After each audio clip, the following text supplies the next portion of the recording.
محصولات پر کشیدگی، امریکہ چین تجارت میں 80% کمی کا امکان۔ عالمی معیشت کو دو حصوں میں تقسیم کرنے سے عالمی جی ڈی پی میں 7% طویل مدتی کمی ہو سکتی ہے۔ تجارتی محصولات پر امریکہ اور چین کے درمیان کشیدگی کے حوالے سے عالمی تجارتی تنظیم نے امریکہ چین تجارت میں 80% کمی کا امکان ظاہر کر دیا۔ غیر ملکی خبر ایجنسی کے مطابق محصولات پر تنازع سے امریکہ اور چین کے درمیان تجارت 80% تک کم ہو سکتی ہے۔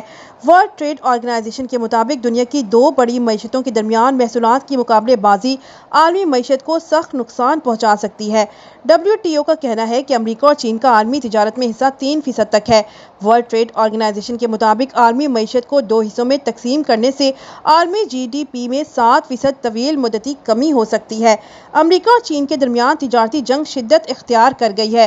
اسی دوران صدر ڈونلڈ ٹرمپ نے محصولات میں 90 دن وقفے کا اعلان کر دیا، تاہم چین پر 125% ٹیرف فوری طور پر نافذ العمل کر دیا گیا۔